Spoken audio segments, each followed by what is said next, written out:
Episode 1, Tragedy, opens on a scene that does not hold back. A female ghoul stands on the rooftop of a skyscraper, calmly devouring anyone unlucky enough to cross her path. Ghouls, for context, look just like humans, but they survive solely on human flesh. That's it. No normal food, no alternatives. Before she can fully enjoy her feast, a much larger male ghoul appears. He informs her that he's been ordered to take her in alive. Big mistake. He underestimates her. She slips away effortlessly, and even steals his weapon on the way out. The next day, the tone shifts. We meet a quiet, book-loving college freshman named Kaneki. He's sitting in his favorite coffee shop, the Anteku Cafe, with his childhood best friend Hideyoshi, better known as Hyde. But Kaneki isn't there just for the coffee. He's waiting for someone, Rize Kamishiro. She's beautiful, elegant, and she happens to love the same author Kaneki does. When he works up the courage to talk to her and realizes they share that passion, they make plans to visit a bookstore together. The date goes surprisingly well. They bond over literature, grab lunch, browse books. It feels natural, easy. At the end of the day, Rize asks if Kaneki can walk her home, especially since she lives in an area where recent ghoul attacks have been happening. Of course he says yes, and that's when everything falls apart. As they reach her stop, Kaneki discovers why Rize never touched her food at lunch. Because ghouls can't eat human food. Rize is the same binge-eating ghoul from the opening scene. Before Kaneki can process what's happening, she attacks him. But just as she's about to kill him, a massive steel beam crashes down and crushes her instantly. Kaneki barely registers her death. Rize had already bitten him. Badly. He's on the brink of dying when paramedics arrive. After emergency surgery, Kaneki wakes up in a hospital bed. Something is wrong. One of his eyes turns red. A half Kakugan, the signature ghoul eye.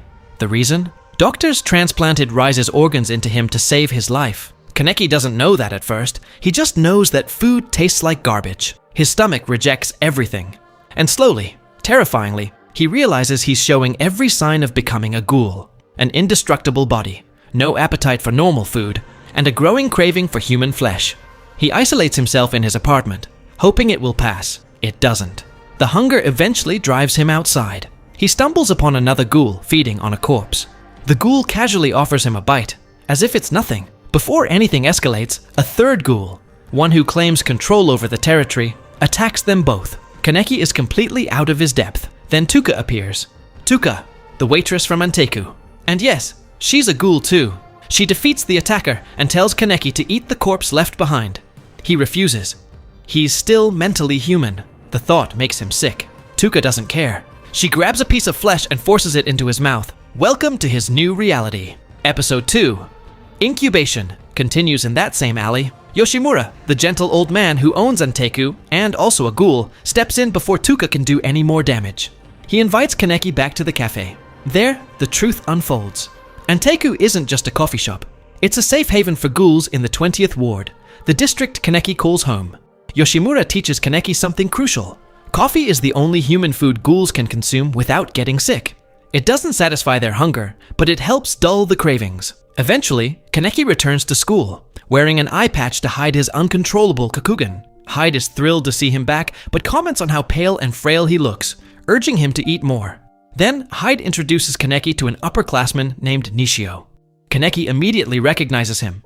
Nishio is the ghoul who had him beaten in the alley earlier that week. Both pretend everything is normal, but when Nishio invites Hyde to his apartment, Kaneki insists on tagging along. He knows it's a trap. And he's right. The moment they're inside, Nishio attacks. Hyde is knocked unconscious. Kaneki is beaten down. As Nishio pummels him, Kaneki flashes back to his childhood, losing his parents, clinging to Hyde as the only person who stayed by his side. That memory triggers something. Kaneki's Kagune erupts, the predatory organ ghouls used to fight. Despite zero combat experience, he overwhelms and brutally defeats Nishio. But there's a problem. Kaneki hasn't eaten since Tuka forced him to take that bite in the alley. And now the hunger is unbearable. He loses control. Hyde lies unconscious right in front of him.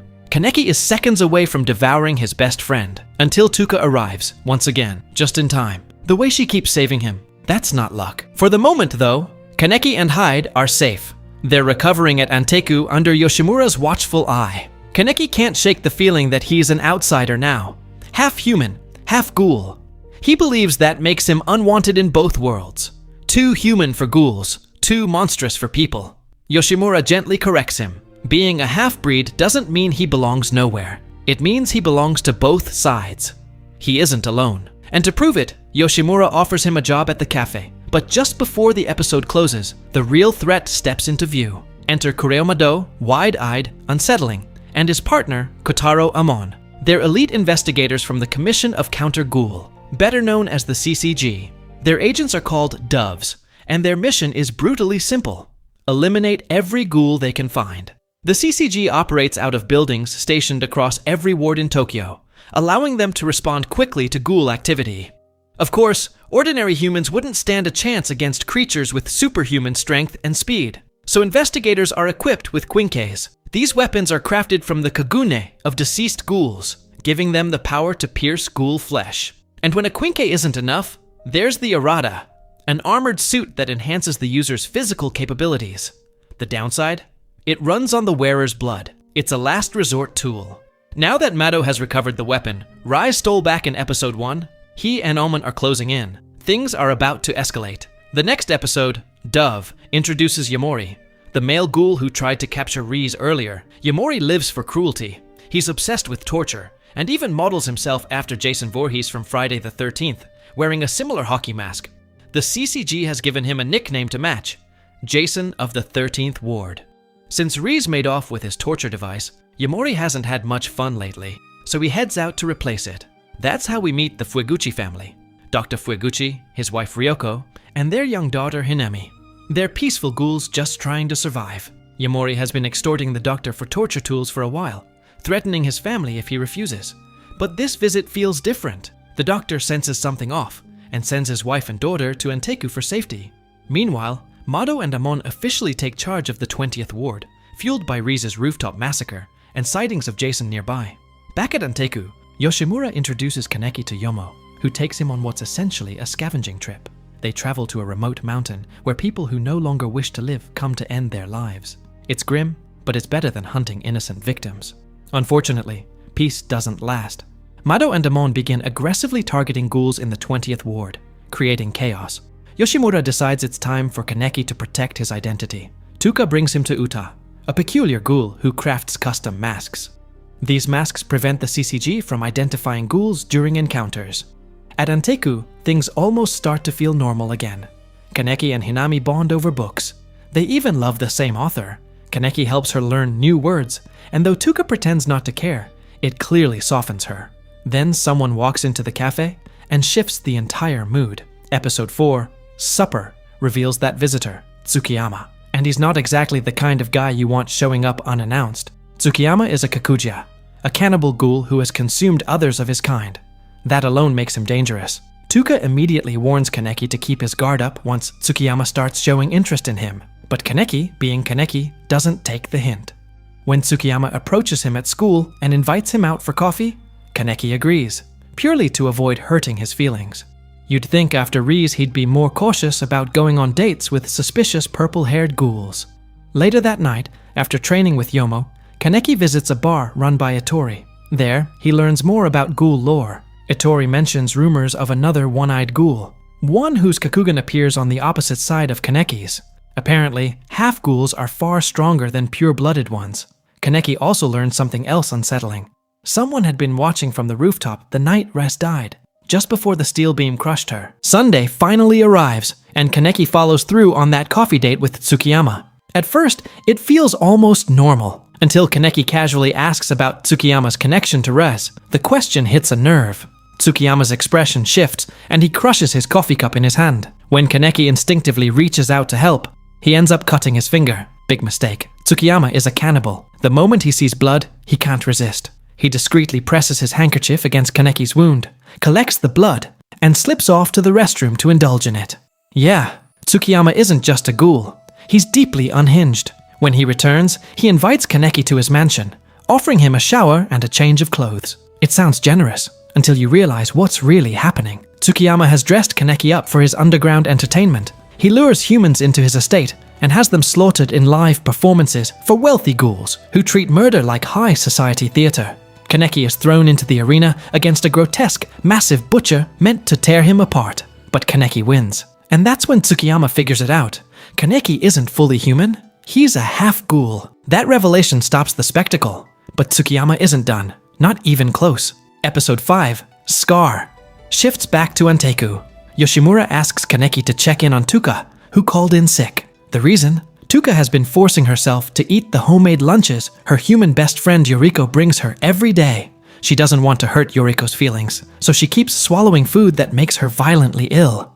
She can't tell Yoriko the truth. When Yoriko drops by and sees Kaneki there too, the atmosphere gets awkward fast. She doesn't know what to make of it, so she leaves the food behind and quietly exits. Meanwhile, Tsukiyama hasn't given up on Kaneki. He knows he's lost Kaneki's trust, so he decides to lure him back another way. His plan? Kidnap someone close to Kaneki and use them as bait. When Kaneki shows up to save them, Tsukiyama intends to enjoy him. Disturbing doesn't even begin to cover it. To find his target, Tsukiyama starts watching Kaneki. Fate intervenes when Kaneki meets up with Kimi, Nishio's girlfriend. Nishio hasn't recovered from the brutal stomach wound Kaneki gave him. It refuses to heal because Nishio hasn't been eating. He's starving himself and growing weaker by the day. Kimi pleads with Kaneki to help Nishio before he dies. Unbeknownst to them, Tsukiyama is listening nearby. He misinterprets the situation and assumes Kimi is Kaneki's girlfriend. Perfect target. The moment Kaneki leaves, Tsukiyama abducts Kimi. When he reveals her location, Kaneki and Nishio team up to rescue her. But this is Tsukiyama. They're walking straight into madness. Tsukiyama gleefully reveals his twisted plans. With Nishio weakened and Kaneki still inexperienced in combat, they're outmatched. Things spiral further into chaos, until Tuka arrives, once again, to bail Kaneki out. Unfortunately, Tuka isn't at full strength either. The human food she's been forcing down has drained her. In the middle of the fight, Tsukiyama drops another bomb. He once had a crush on Tuka back when they worked at Anteku together. The three try to hold him off, but Tsukiyama has been well fed. His Kagune is far stronger than theirs. None of them can properly activate their Kagune under these conditions, and Tsukiyama dominates, especially Nishio, who keeps throwing himself in front of Kimi despite getting crushed repeatedly. He may not be the strongest fighter, but he's fiercely loyal. Just when it seems hopeless, Kaneki makes a desperate move. He offers Toka his blood. It's enough. Toka's Kagune ignites. Now the fight truly begins. Episode 6, Cloudburst, throws us straight back into the battle. Re-energized, Toka takes Tsukiyama head-on in one of the season's most intense fights. The clash is brutal, fast, and relentless. In the end, it's Nishio who creates the opening, distracting Tsukiyama just long enough for Tuka to land the decisive blow and drive him away. When the dust settles, Nishio crawls to Kimi, still tied up. They reunite in a fragile, emotional moment. But Tuka says something that chills him to the core. Kimi has seen too much. She knows they're ghouls.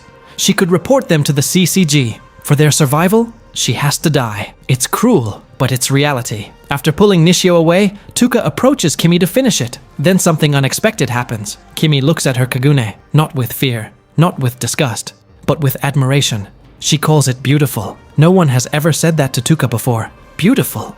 The word hits harder than any blow. Tuka freezes. She can't process it. And instead of killing Kimi, she vanishes, leaving her alive. After saving Kimi, Nishio and Kaneki end up teaming up again.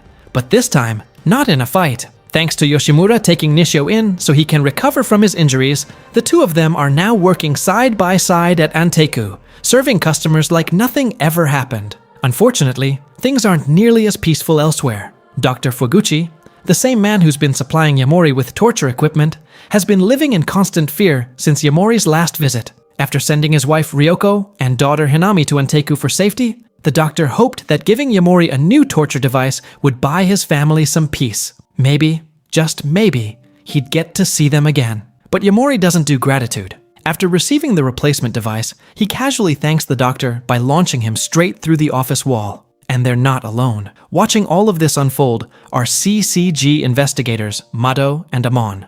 They track Yamori, Jason, all the way to the office, seeing an opportunity to eliminate both ghouls at once. But Yamori is an S-rated ghoul. The fight barely amuses him before he disappears, leaving chaos behind. Dr. Fuguchi, barely alive, drags himself out from the wreckage, only to be cornered by Mado and Amon. He tries to fight back. Mado kills him without hesitation. Then he harvests the doctor's Kagune, while the man is still clutching a drawing from his daughter Hinami. It's cold. It's merciless. Back at Anteku, Hinami is arguing with her mother. She desperately wants to see her father. Ryoko can't explain why that would put them both in danger. They reconcile in the end, and Ryoko takes Hinami out to buy her a present. What she doesn't know is that Mado and Amon are nearby, searching for them. Rain usually dulls a ghoul's senses, but not Hinami's. She has an exceptional sense of smell. When she catches her father's scent, she runs toward it. Straight into Mado and Amon. They're holding her father's kagune. Realizing the trap too late, Ryoko unleashes her kagune to shield Hinami long enough to tell her to run. Episode 7, Captivity, begins with Hinami fleeing in terror, desperate to make it back to Anteku. She collides with someone and falls. It's Kaneki. He'd been outside and spots her from across the street. When he reaches her, she tells him through tears that the doves are about to kill her mother. Kaneki rushes to the alley with her, but he's too late. Amon and Mado have already killed Ryoko. When Tuka hears what happened, she's consumed with rage. Meanwhile, back at CCG headquarters, Mado and Amon present their findings. Hinami's parents are dead. Now they've been authorized to eliminate the child as well. But Tuka isn't letting that happen quietly. Ignoring Yoshimura's warning not to seek revenge, Tuka tracks Amon and his partner Kusaba to their usual noodle shop. When they step outside, she attacks. Masked as the rabbit, Kusaba is killed instantly. Amon would have been next, if Mado hadn't arrived with a new quinqué. Outmatched, Tuka barely escapes and returns to Anteku. Yoshimura, disappointed by her recklessness, turns away from her. Kaneki, however, chooses to stand by her side. Together, they devise a plan. Lure the investigators into the sewer waterways, where cramped space would make it difficult to use their quinqués effectively. Episode 8, Circular, flips the script. Mado already anticipated Tuka's strategy. He plans to use the waterways as a trap instead. By using the scent of Hinami's mother, they intend to draw Hinami out. Tuka will follow. 2 targets, 1 operation. The plan works. Tuka and Kaneki head into the sewers, searching for Hinami. This is also the first time Kaneki dons his mask, and yeah, it looks incredible. They split up. Amon encounters Kaneki, while Mado hunts Tuka and Hinami deeper inside. Kaneki takes a different approach. He doesn't want ghoul versus human slaughter. At first, he allows Amon to beat him down with his quinqué, refusing to strike back. But just before Amon can finish him, Kaneki bites him, stealing enough strength to activate his kagune. He warns Amon to run before he loses control. Meanwhile, Mado runs out of luck. Tuka has no intention of sparing him, not after what he did. When Hinami's kagune tears into him, Tuka steps in and finishes the job. It's done. After the brutal confrontation, Yomo arrives and carries Kaneki, Tuka, and Hinami back to Anteku. Episode 9, Birdcage, opens with a flashback. We see Amon in his early days at the CCG, still inexperienced, still learning what it truly means to hunt ghouls. In one key moment, he's nearly killed by a ghoul who didn't look dangerous at first glance. Inspector Mado steps in and saves him, cementing the strange mentor-student bond between them. Episode 10, Aogiri, gives us a brief calm. But in this world, peace never lasts long. A new force is rising in Tokyo, the Aogiri tree, and they're not here to coexist. They send Noro, the ghoul with the eerie smiley face mask, along with the Bin brothers, both masked with intricate designs, to storm a CCG building in the 11th ward. They slaughter everyone inside. Then Tatara, one of Aogiri's leaders, coldly contacts CCG headquarters and tells them to come collect their dead. As if that wasn't enough, Tatara reunites with Edo, the mysterious female leader of Aogiri, and they set off to spread even more destruction across the city. Apparently, wiping out a building full of investigators wasn't satisfying enough. We learn that Aogiri has been combing the wards searching for Reis. Why? That answer hasn't surfaced yet, but it's clearly important. Back at Anteku, an unexpected visitor shows up. Banjo, a ghoul from the 11th ward, and a former member of Aogiri. He's not there for coffee. He's looking for Reis. Banjo has a massive crush on her and knows she loves cafe culture. After tracing her movements to the 20th ward, he suspected she'd visited Anteku. His suspicions are confirmed when he catches Reis's scent on Kaneki. Banjo loses it, but Kaneki isn't the same helpless kid anymore. He knocks Banjo out cleanly. Growth. When Banjo regains consciousness, he immediately warns Kaneki, "Tell Reis to run." He explains that Aogiri Tree was formed months earlier and forcibly took over the 11th ward from him and his crew. Since then, they've been crushing CCG resistance and driving investigators out. Banjo doesn't know why they're after Reis, but he knows it won't end well. He urges everyone at Anteku to leave before Aogiri comes. Too late. Ayato Kirishima, Tuka's younger brother and a high-ranking Aogiri member, walks in, and it gets worse. Yamori has been tailing Banjo the entire time. He follows the scent straight to Anteku. Yamori is also a key Aogiri member and commands his own faction, the White Suits. When Yamori smells Rise's scent on Kaneki, he responds the only way he knows how, by brutalizing him and wrecking the cafe in the process. After an agonizing beating, Yamori abducts Kaneki. When Yoshimura returns with Yomo and sees the damage, he calls an emergency meeting. The decision is unanimous. They will rescue Kaneki. Yoshimura doesn't sugarcoat it. There's no guarantee of survival. But this is Kaneki. No one hesitates. And joining the rescue squad? Shu Tsukiyama. For reasons that are, of course, entirely self-serving. Episode 11, High Spirits, begins with Tuka voicing what everyone's thinking. Can Tsukiyama really be trusted? Yoshimura makes it clear. They don't have the luxury of choosing allies. Meanwhile, Kaneki is being held captive and tortured by Yamori. Years ago, Yamori himself was captured and tortured by a sadistic CCG investigator. The trauma fractured his mind. Now free, he inflicts that same agony on others, mirroring his obsession with Jason Voorhees. At the same time, the CCG prepares for war. They evacuate nearly every civilian from the 11th Ward and pinpoint Aogiri's base of operations, an abandoned shopping mall. Coincidentally, or not, that's exactly where Yamori is torturing Kaneki.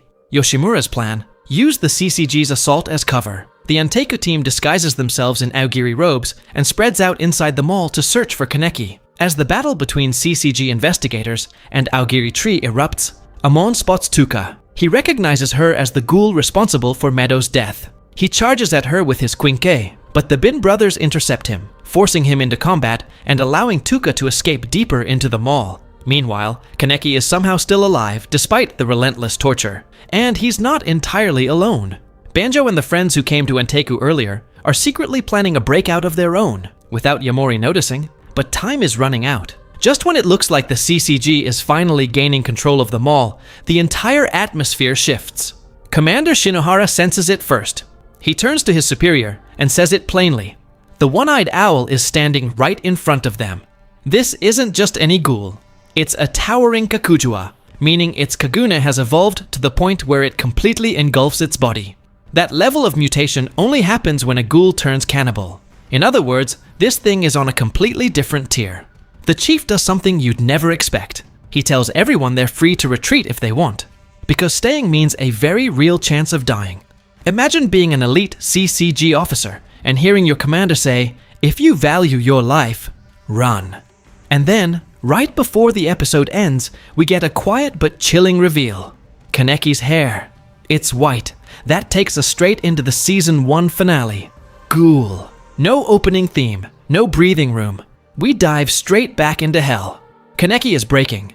Yamori continues his sadistic routine, severing Kaneki's fingers and toes, only for them to regenerate, just so he can do it all over again. The torture isn't about information, it's about control. As Kaneki drifts in and out of consciousness, he hears his mother's voice from years ago. It's okay to feel sadness when you lose something. Just stay kind, and you'll find happiness again. Then Rise appears in his mind. She tells him to stop clinging to that softness, to stop forgiving, to stop being weak. At first, Kaneki refuses to give in, but the deeper he falls into his memories, the more things start to unravel. He remembers how his mother was endlessly kind, how she always put others before herself, and how that kindness worked her to death. Rise presses harder. If he keeps holding back, his friends will die. If he doesn't embrace the darkness, he'll lose everything. Yamori knows exactly what he's doing. He wants Kaneki to snap. He wants to shatter him completely. When he grows bored of cutting off fingers, he escalates the game. He drags in Banjo's friends, the ones who tried to rescue Kaneki, and forces him to choose which one should die. Kaneki refuses to play, so Yamori kills both of them in front of him, just because he can. That's the breaking point. Kaneki stops resisting. After fighting so hard not to let Riz take over, he finally accepts that side of himself. His Kagune explodes outward. His hair turns pure white, and something inside him shifts. The timid, anxious college kid is gone. Kaneki is a ghoul now, and Yamori is about to learn what that means. In seconds, Kaneki breaks free. He loops the chain around Yamori's neck and drops one of the coldest lines in the entire season. And he's only getting started. When Yamori grabs his leg, Kaneki doesn't hesitate. He breaks his own limb just to spin kick him with the other one. The fight is brutal, fast, and completely one-sided. Soon, Yamori is beaten. But Kaneki doesn't stop there. He mirrors the cruelty that was used on him. He tortures Yamori. And then, without flinching, he devours him. That's how Season 1 ends. Season 2 opens with new surge. Yes, the anime begins to drift from the manga here, but the story picks up right where the chaos left off. The war between the CCG and the Aogiri tree is in full force inside the abandoned mall. Shinohara and his squad are trapped by the one-eyed owl. With no other option, they activate their Arata armor, an advanced combat suit forged from Kakujua remains. It dramatically boosts their power, but at a cost. The armor drains the user's body in exchange for strength. Elsewhere, Tuka and Ayato finally clash. Tuka pleads with her brother, trying to convince him that Aogiri is manipulating him. Ayato fires back, mocking her for siding with humans. Their fight isn't just physical, it's everything unresolved between them exploding at once. Meanwhile, Yomo, Kiyama, and Uta continue searching the building for Kaneki. Instead, they run into Noro. And Noro is a nightmare. No matter how many times they slice him apart, he regenerates instantly. It's like trying to kill something that doesn't recognize the concept of death. At one point, when the assault pauses, Noro casually checks his watch and starts walking away. Absolute menace. Anteku's team lets him go. They don't have time to waste on something that clearly refuses to die. They still have to find Kaneki. Back on the rooftop, Shinohara and his squad actually manage to land several solid blows on the one-eyed owl. For a brief second, as dark blood spills from the massive creature, the CCG allows themselves to believe the impossible, that they might have just taken down the legend. That hope dies fast. The owl's wounds seal shut almost instantly. Then it swings its enormous blade. The shockwave alone is enough to send the entire squad flying like rag dolls. Shinohara and Kuroiwa refuse to back down. They launch a desperate full-force assault, pushing their Arata armor beyond safe limits. But the stronger they force the armor to become, the more it drains them. The Arata doesn't just empower, it feeds. Soon, both men collapse to their knees, not because the owl defeated them, because their own armor nearly bled them dry. The owl steps toward them slowly. You expect execution. Instead, it does something unexpected. Just like Kaneki once did with Amon, the owl spares them. It claims there's no true justification for taking a life, no matter the cause, which is ironic, considering the chaos its Aogiri subordinates have unleashed. Elsewhere, Ayato shows no such restraint. Tuka tries to reach him, brings up their father, but that only makes things worse. Ayato hates the memory of their dad. To him, their father was weak, a man who failed to protect his family, and died at the hands of CCG officers. As Ayato fires relentless Kagune projectiles at his barely conscious sister, Kaneki appears, and the dynamic shifts instantly. He hands Tuka off to Nishio and turns to face Ayato himself. Not far away, Hyde watches everything from near the CCG barricades. He's somehow gotten close enough to witness it all. Seeing Kaneki like this, stronger, colder, he blames himself for not being there sooner. But Kaneki doesn't need saving. When Ayato attacks, Kaneki dismantles him, effortlessly, calmly. It's not even close. Ayato looks completely outclassed.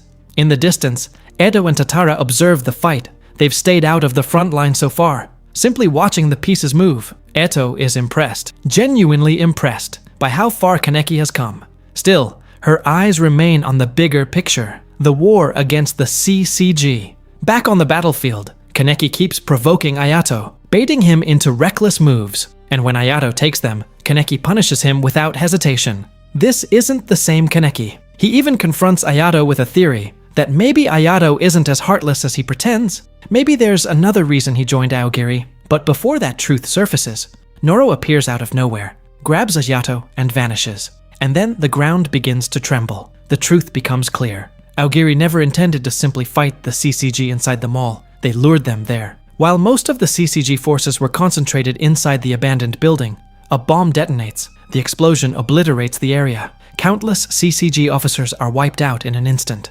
It was a trap all along. On the outskirts of the 11th Ward, Tuka and Kaneki share a quiet moment.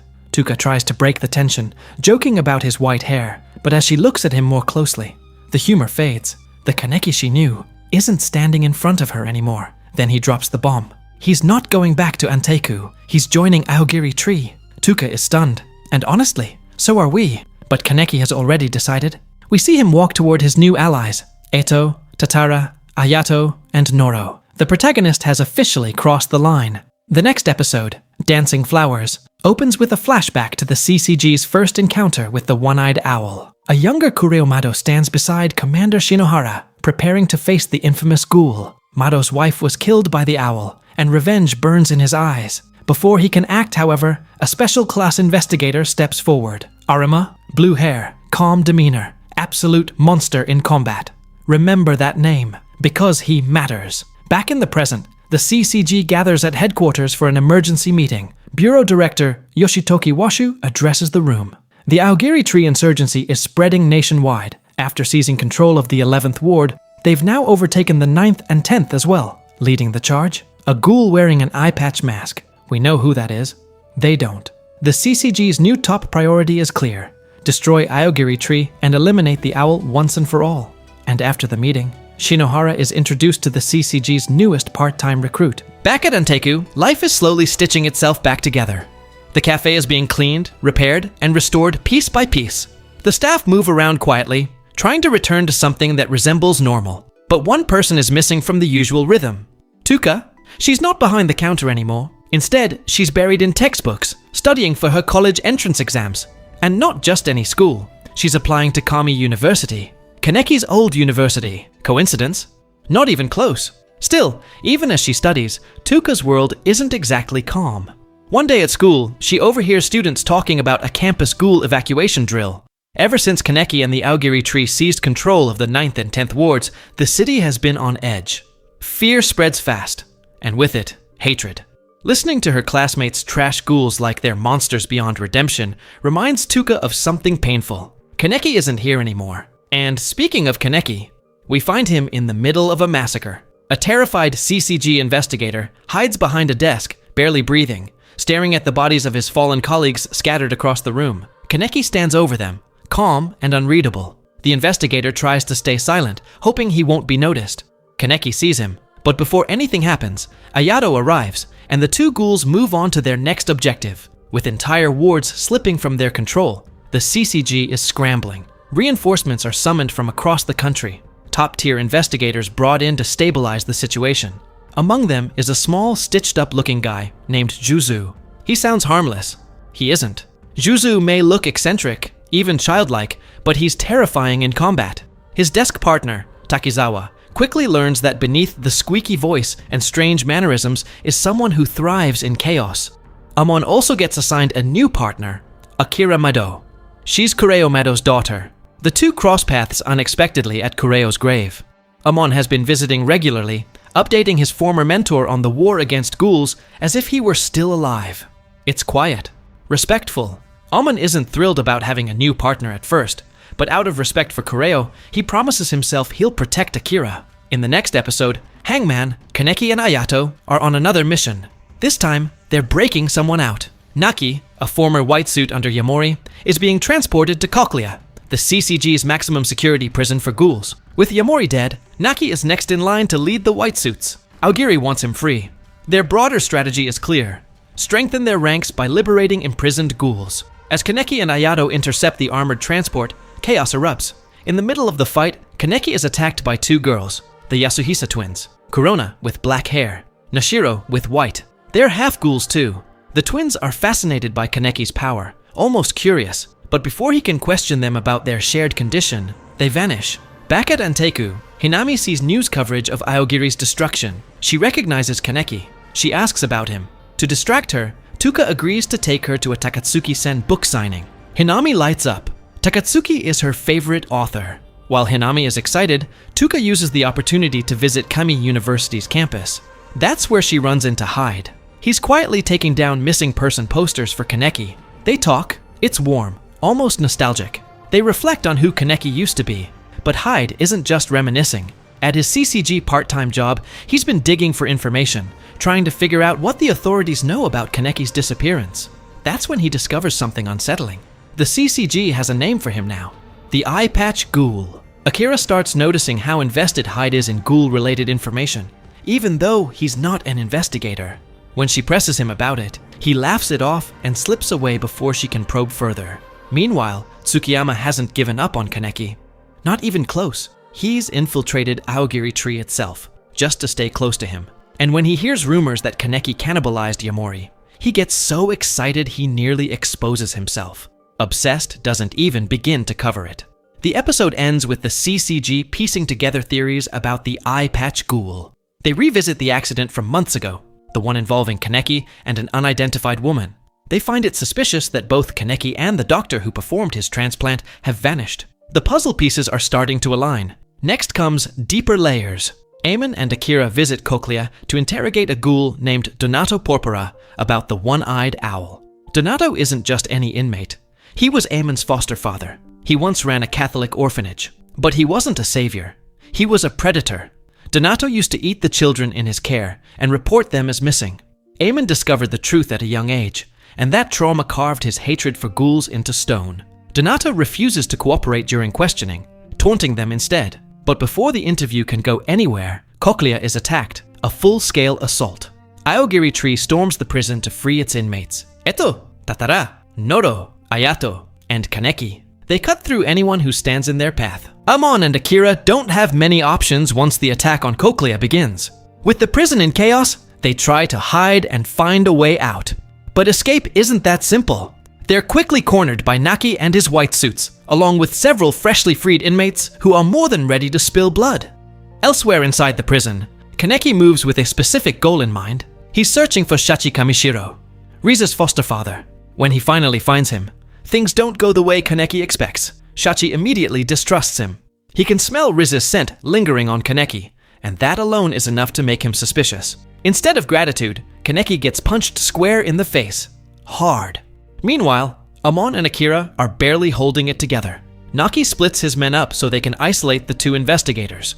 As Eamon fends off multiple attackers, Naki manages to knock Akira down and takes a quick bite out of her before Eamon drives him back. Even with Eamon protecting her, it's obvious the CCG forces and prison guards are getting overwhelmed.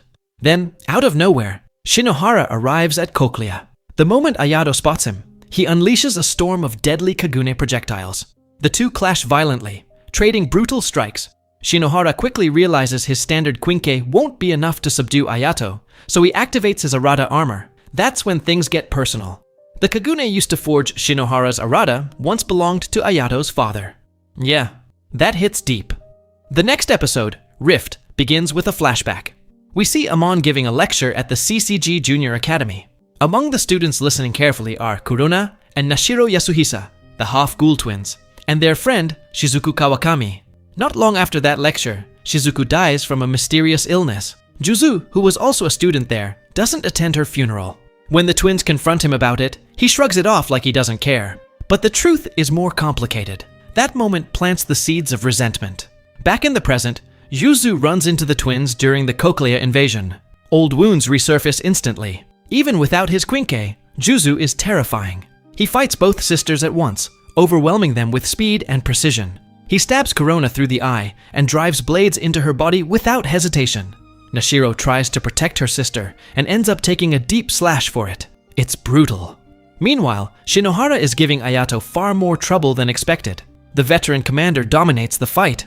But at one point, as Ayato charges forward, Shinohara's Arata seems to hesitate, almost as if the Kagune within it recognizes Ayato as the son of its original owner. Still, Shinohara doesn't falter. He switches tactics and smashes Ayato down with his Quinque. Juzu, on the other hand, shows no mercy. When Kurona crawls toward her wounded sister, Juzu slices off Nashiro's hand without blinking. He's relentless. Before he can finish them off, Kurona grabs Nashiro and escapes into the darkness. Back with Shinohara, Ayato collapses in front of him. But before the commander can react, Kaneki appears. And he's not the same. He's partially transformed into a half-Kakuja form, a grotesque mask resembling a bird's beak covering part of his face. This isn't even his full evolution, just a glimpse of something more terrifying. Kaneki carries Ayato to safety, and then turns his attention to Shinohara. The two clash immediately. Shinohara lands solid hits and even slices deep into Kaneki's back with his Quinque. Under normal circumstances, that would have been decisive. But Kaneki isn't fighting normally. He's spiraling, his mind is fractured, his control slipping. In this near-feral state, his power explodes. Shinohara, for all his experience, can't keep up forever. Elsewhere, Eamon supports a wounded Akira as they retreat. In an alley, they encounter the Yasuhisa twins. Amon recognizes them from the academy, but Kurona vanishes into the shadows with Nashiro before he can say anything. As Amon tries to process how former students became ghouls, Cochlea finally deploys RC gas, a chemical that suppresses ghoul abilities. For a moment, it feels like the tide might turn. Then Amon sees something that shatters that hope. Through the fog, Kaneki, still in his half-Kakuja form, is devouring Shinohara's Arata armor while the commander lies unconscious. Amon attacks him, anger and disappointment mixing together. He thought Kaneki was different, not like the others. When Amon calls him a monster, something breaks. Kaneki starts crying. The weight of what he's become crashes down on him. He realizes the kind of creature he's allowed himself to turn into. And before the moment can go any further, the one-eyed owl emerges through the RC gas. Thankfully for Eamon and Akira, the owl isn't there for them. It simply retrieves Kaneki and Ayato. Episode 6, 1000 Paths, opens with Kaneki barely holding himself together. Ever since unlocking his Kakuja form, he's lost control of it. It erupts without warning, tearing through everything around him and leaving him in agony afterward. Each transformation feels less like power and more like a curse. And because of his latest rampage, his name is everywhere. News outlets, rumors, whispers. Eye Patch Ghoul is on everyone's lips. Even Tuka, trying to focus on her entrance exams, can't escape the constant chatter. At a zoo, Juzu sits alone, watching families pass by. The sight stirs something dark in him. We flash back to his childhood, if you can even call it that. Juzu wasn't raised, he was owned. A human pet in a ghoul fight club run by a deranged woman known as Big Madam. He was rewarded for being obedient, for being good at torture, for surviving. When the CCG raided the place, most investigators didn't want anything to do with him, but Shinohara saw potential, or maybe he saw a broken kid who needed someone. He took Juzu in. Back in the present, Juzu and Shinohara share a quiet conversation about death, and the one-eyed owl. Juzu doesn't fear dying at all. It's almost abstract to him. Shinohara, though, admits that losing Juzu would devastate him. It's strange. Unexpectedly tender. Elsewhere, Amon and Akira end up alone at a bar. After a few drinks, Akira finally cracks. She pours out everything she's been carrying. Both her parents were killed by ghouls. The CCG failed to properly honor her father. She even blames herself and Eamon for what happened to him. Eamon doesn't dodge responsibility. He acknowledges his part and promises to protect her, not just as a partner, but as the daughter of the man who shaped him. Akira eventually passes out from the alcohol. Eamon carries her home, awkwardly trying to make sure she's safe. When she murmurs "Dad" in her sleep, Eamon completely misreads the situation and spirals into embarrassed panic. He ends up doing push-ups on her balcony all night out of sheer mortification. The next morning, Akira calls him a pervert, then apologizes for her breakdown. Their dynamic? Complicated, but undeniably real. The next episode, Permeation, brings Tsukiyama back to Anteku. He meets privately with Yoshimura and informs him about reports of Kaneki's cannibalism. It turns out Yoshimura has been quietly using Tsukiyama to keep tabs on Kaneki. Tsukiyama doesn't mind in the slightest. Anything that keeps him close to his beloved Kaneki is more than enough. As Tsukiyama leaves, Hinami, who's been silently worrying for weeks, asks if Kaneki will be okay. Sensing how heavy her heart is, Tsukiyama offers to take her out for coffee to distract her. At the cafe, they share a surprisingly gentle moment. But when Tsukiyama steps away, Hinami receives an unexpected visitor, Sen Takatsuki. After the book signing, Hinami and Takatsuki have stayed loosely connected. Takatsuki asks what's bothering her, and Hinami opens up about Kaneki, how much she misses him, how helpless she feels. Takatsuki responds bluntly. There's nothing Hinami can do. It stings, but oddly enough, it also helps. Hinami realizes she doesn't have to carry the weight of fixing him. But Takatsuki isn't just a kind author. After speaking with Hinami, she heads straight to CCG headquarters. Under the guise of researching for her next book, she meets with Shinohara. What she's really there for is to pass along a rumor. Anteku might be a ghoul hideout, exactly the kind of lead the CCG has been looking for. Meanwhile, Anteku receives a visitor no one expected, Kaneki. Shortly after he arrives, Hinami rushes to Tuka's school to deliver the news. Tuka doesn't hesitate. She bolts from her seat and runs back to the cafe. She catches Kaneki just as he's leaving. He tells her the reason he joined Aogiri, to become stronger, to protect everyone at Anteku. Tuka doesn't buy it. She tells him to go to hell. The truth? She's furious because he let the darkness swallow him completely. Not long after, Shinohara and Juzu pay a visit to Anteku. They sit down for coffee, casual, almost friendly. Shinohara carefully asks Yoshimura about Kaneki. Yoshimura answers calmly, never giving anything away, but Shinohara can't shake the feeling that the old man is hiding something. As they leave, Shinohara quietly tells Juzu they'll be coming back soon. In the next episode, Old Nines, we finally hear the conversation Kaneki had with Yoshimura that day at Anteku. Kaneki doesn't waste time. He asks directly about the one-eyed owl. Yoshimura tells him about a ghoul named Kuzen. Kuzen was a predator in every sense of the word. A solitary killer who survived by taking lives. His brutality was so legendary that a secretive organization recruited him as their personal executioner. To the world, he was nothing but a monster. But beneath all that blood, Kuzen was alone. That changed when he met a human waitress named Ukina. She was kind, gentle, and even after learning the truth, that he was a ghoul, she didn't run. She didn't hate him, she accepted him. Instead of devouring her, Kuzen fell in love. They built a quiet life together. And then Ukina became pregnant. Kuzen warned her. A child born between a human and a ghoul was dangerous, unpredictable. But Ukina believed in miracles. And somehow, one happened. She gave birth to a healthy one-eyed baby.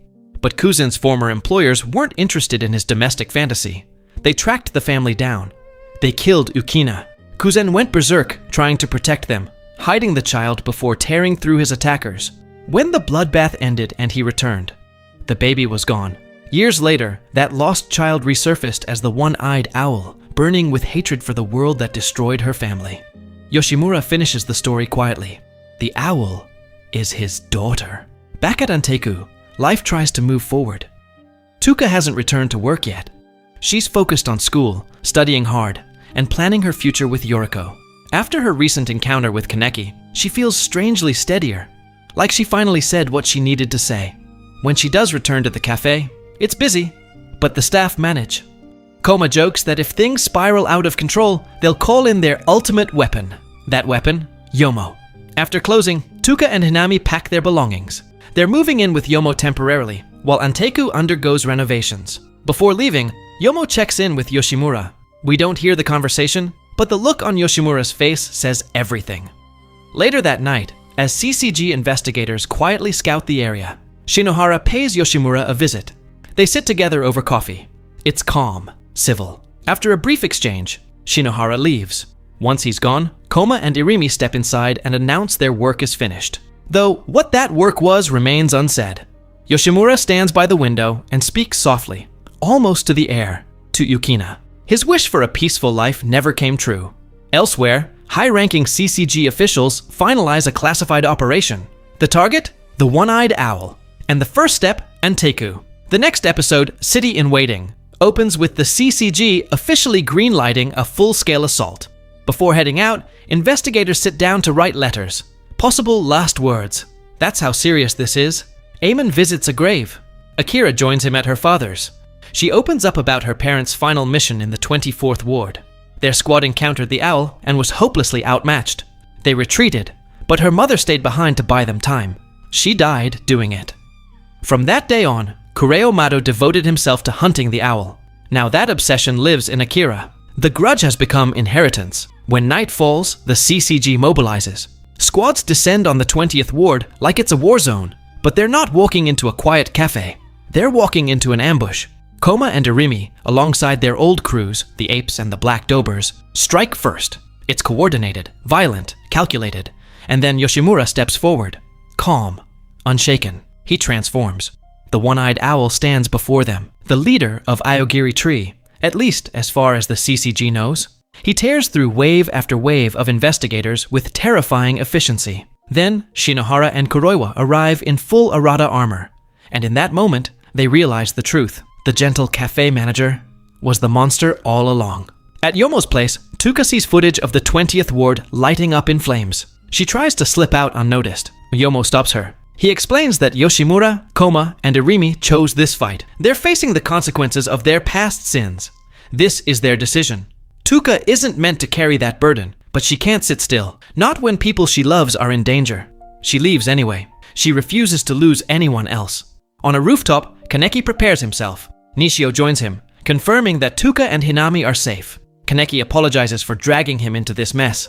Nishio shrugs it off. He has his own priorities. One last visit to his girlfriend, then he's done. Then, in dramatic fashion, Tsukiyama appears, tearful, desperate, begging Kaneki not to throw his life away. Kaneki doesn't hesitate. He knocks him aside. His decision is made. He's not watching from the shadows anymore. The next episode is titled Last Reign, and the war between the CCG and Anteku explodes into full chaos. Koma leads the apes into battle. Irimi commands the Black Dobers. Across from them stand elite CCG commanders who clearly came prepared for bloodshed. The fights are vicious and evenly matched at first. Blow for blow. Strategy against strategy. Then Koma's opponent pulls a dirty trick, feints one way, strikes another, and Koma goes down hard.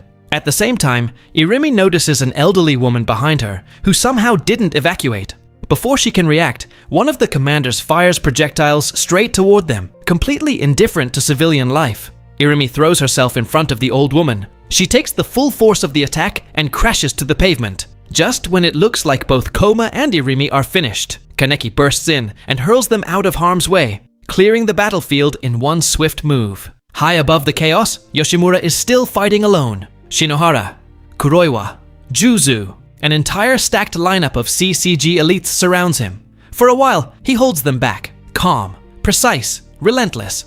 But eventually, the hits start landing, heavy ones. He falls from the rooftop and hits the ground below, barely conscious. As he crawls forward, fading in and out, he begins to hallucinate. Ukina, the woman he loved. The CCG believes they've done it. The owl is down. Victory feels close enough to taste. And then, everything changes. The real one-eyed owl descends from the sky and lands directly in front of Shinohara's squad. The celebration dies instantly. They realize the horrifying truth. They've been fighting the wrong owl. The following episode, Deluge of Flowers, makes one thing painfully clear. The CCG officers nearby stand no chance. With Shinohara gravely injured, Juzu is left to face the owl alone. For the first time since we met him, there's fear in Juzu's eyes. Real fear. As if that wasn't enough, the Aogiri squad storms the battlefield, turning an already dire situation into complete mayhem. The CCG is being crushed. Elsewhere, Kaneki runs into Amon. Amon stands between him and Anteku. They clash immediately. Their fight is intense, evenly matched, desperate. Both are exhausted, both are bleeding, but neither backs down. Kaneki tries to reason with him, says maybe in another world they wouldn't have to fight. Maybe they could have talked. Amon answers coldly, "This isn't that world." They collide again. In the end, neither truly wins. Both collapse from exhaustion, battered and broken. Back at the main battlefield, Juzu is still being overwhelmed by the owl. His attacks barely register, his movements slow. Then, Arima arrives, calm, silent, devastating. The same man from Mado's flashback. His hair is white now, but his presence hasn't changed. He steps in like a force of nature. He dodges effortlessly, counters flawlessly. Within moments, he slices into the owl and severs an arm as if it were routine. For the first time, the owl panics. In a desperate move, the owl swallows Yoshimura whole and escapes. Kaneki, barely standing, limps toward Anteku. He's desperate to see what remains. Nearby, Akira discovers Amon's shattered quinque lying on the ground. Her expression says everything. And then comes the twist. The owl coughs Yoshimura back up. Its body shifts, changes, transforms. The one-eyed owl reveals her true identity, Sen Takatsuki. To humans, she's a brilliant author. To Aogiri, she's Eito. To the CCG, she's the one-eyed owl. 3 faces, 1 person. The final episode of Season 2 is titled Ken. Inside the ruined Anteku, Kaneki reunites with Hyde. Kaneki tries to conceal his Kakugan, but Hyde stops him. He already knew. He's known for a while. Being a ghoul was never the issue. What hurt was Kaneki pushing him away. Kaneki is speechless. Then Haida collapses. He's been hiding severe injuries. Just then, Tuka arrives at the burning cafe and sees Kaneki carrying Hyde's unconscious body through the wreckage. Kaneki walks through the aftermath of the war, weighed down by grief. And then he faces Arima, alone. Whether he's surrendering, protecting Hyde, or preparing to fight again, we're not told. Time passes. We see Tuka opening a new cafe, a new name, where the smoke clears. The war fades into memory, and just like that, Season 2 ends. Season 3 doesn't pick up exactly where we left off. In fact, it jumps forward. Season 2 didn't just stray from the manga, it compressed a ton of story into a handful of episodes. So before we move ahead, here's the key background you need. Investigator Amon dies during his battle with Kaneki. Shinohara survives his clash with Takatsuki, the true one-eyed owl and Yoshimura's daughter, but he's left gravely injured. After Kaneki carries Hyde to Arima, the assumption is that the CCG captures him and begins rehabilitating him. During that time, Kaneki loses his memories and is assigned a brand new identity. The CCG renames him Heize Sasaki. For clarity going forward, we'll call him Sasaki. Now, Season 3 begins with an episode titled Start Those Who Hunt. We're introduced to the CCG's newest experimental unit, the Quinks Squad. These investigators are different, and I mean that literally. The CCG has started surgically implanting Ghoul Kagoon into select officers. Considering how Kaneki became a half-ghoul, it's not hard to see where they got the idea. That also explains why Sasaki has been placed in charge of this squad. The Quinks are sent after a particularly disturbing ghoul known as Torso. This creep specifically targets women, devouring only their torsos and discarding the rest. Yeah, he's exactly as horrifying as he sounds. Leading the operation is Kuki Yuri, the squad's self-appointed golden boy who takes himself way too seriously, alongside Ginshi Shirasu, loud, confident, but not always as competent as he pretends to be. During their investigation, they encounter an eccentric photographer named Chie Hori. She casually reveals a crucial lead. Torso is working as a taxi driver, but she doesn't give up that information for free. In exchange, she demands a deeply personal belonging from Sasaki. Meanwhile, another squad member, Toru Mutsuki, stumbles upon Torso first, and things spiral fast. Toru gets attacked, forcing Yuri and Shirazu to step in. They attempt a large-scale roadblock operation that nearly traps Torso. Nearly. Out of nowhere, a powerful ghoul known as Serpent crashes the scene and wipes out the officers like it's nothing. Torso escapes in the chaos. Just when everything's falling apart, Sasaki steps forward to face Serpent himself. But mid-fight, something inside him fractures. He begins hallucinating his former self, Ken Kaneki. That buried identity starts whispering dark, violent thoughts into his mind. It's not just distraction, it's psychological warfare happening inside his own head. Under crushing pressure, Sasaki finally breaks and releases his Kagune. The next episode, Member Fragments, continues the chaos. After attacking Serpent, Sasaki rips off the ghoul's mask and discovers it's someone from his past. Serpent is Nishio. Sasaki doesn't consciously remember him, but Nishio drops a single word that detonates everything, Kaneki. And just like that, Sasaki's mind shatters. Memories surge back in fragments, overwhelming him. He teeters on the edge of attacking his own squad. We begin to see him mentally tormented by Kaneki's presence the same way Kaneki once suffered under Rize's voice. It's history repeating itself, but inside a different version of him. Thankfully, Akira Mado intervenes and tranquilizes him before things get worse.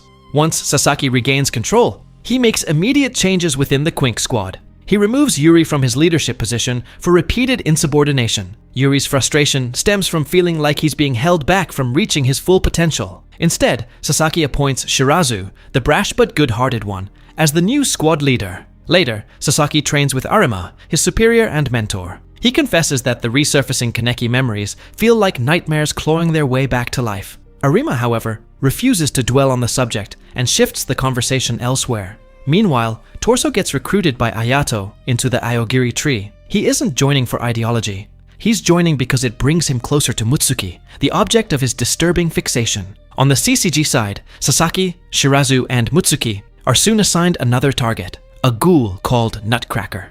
She operates in the red light district and has a grotesque calling card. She literally crushes her victims' testicles. It's as brutal as it sounds. During their investigation, they stop at a quiet cafe called Ri. And who's running it? Tuka. The moment Sasaki steps inside and locks eyes with her, something deep within him stirs. He doesn't know why, but he feels it. After taking just one sip of her coffee, tears well up in his eyes without explanation. He can't understand the emotion rising inside him. All he knows is that she feels familiar and impossibly beautiful. Turns out, it's not just coffee that's brewing in that cafe. Episode 3 is titled Fresh Eve. It opens in the most unhinged way possible. Roswald, Kiyama's over-the-top and fiercely devoted assistant, arrives carrying what he proudly calls a special delivery. Sasaki's underwear. Yes, that very personal item came from none other than the photographer, Chie Hori. Kiyama, being exactly as strange as we remember, takes a deep sniff, only to be devastated when he doesn't recognize the scent as Kaneki's. Out of all the possible reactions, that's the one that crushes him. Meanwhile, the Quink squad is still knee-deep in the Nutcracker investigation. They finally manage to drag their shut-in gamer teammate, Psycho, out of her room, and the squad links up with Juzu and his team. Intelligence reveals that Nutcracker frequents a shady underground nightclub, so the plan is simple. Infiltrate. Reports suggest Nutcracker is tied to human trafficking. To get close enough, the male members of the squad have to dress as women to attract her attention. And yes, it's just as awkward and painfully funny as you'd imagine. While the others handle the field operation, Yuri skips out to secretly push his Kagoon enhancements even further. He's obsessed with getting stronger. Strong enough to stand beside someone like Kaneki. Inside the nightclub, things take an even darker turn. Two members of the clowns, Nico and Roma Hoido, are watching from the sidelines. They immediately recognize Sasaki for who he truly is, Kaneki. But instead of excitement, there's disappointment. Roma calls this version of him dull, too soft. She even wonders out loud if near death might awaken the real Kaneki again. Back to the mission. A tipsy Mutsuki manages to charm Nutcracker and earns an invitation to the Ghoul auction, a grotesque underground event where humans are sold off like merchandise. At the same time, the Aogiri tree has its own interest in the auction. Eto instructs Ayato to serve as bodyguard for Big Madam, the same deranged figure from Juzu's traumatic past. Ayato reluctantly agrees, dragging along Torso, who remains disturbingly fixated on Mutsuki. The next episode, Main Auction, plunges us headfirst into the ghoul black market, and it's every bit as horrifying as it sounds. 3 clown ghouls host the event like twisted MCs. The first item up for bidding, a famous celebrity. The crowd erupts with excitement. Then the mood shifts. The next item brought to the stage is Mutsuki, drugged, restrained, and displayed for purchase. The last thing he remembers was riding in a taxi with Nutcracker. Torso absolutely spirals when he sees Mutsuki on display. Big Madam also sets her sights on him and has no intention of losing. Even Roswald believes that buying this rare one-eyed ghoul might finally snap Kiyama out of his Kaneki obsession. The bidding war escalates fast. Big Madam wins Mutsuki for a staggering 200 million yen. Like it's nothing. Then comes the third item, a seemingly harmless young woman. But before she can be sold, she whips out blades and brutally slashes one of the clown hosts across the face, then hurls knives into the audience. Total chaos explodes through the hall. The CCG has crashed the auction. Big Madame locks eyes with the knife-wielding attacker and recognizes her instantly. It's Juzu, the very child she once abused. What Big Madame doesn't realize is that she herself is the true target of this entire operation. In the confusion, Mutsuki makes a run for it. But before he can escape, Roswald intercepts him, intending to reclaim him as a gift for Kiyama. Torso lunges in to protect Mutsuki, only to get completely overpowered by Roswald. Mutsuki keeps running as the auction collapses into violence.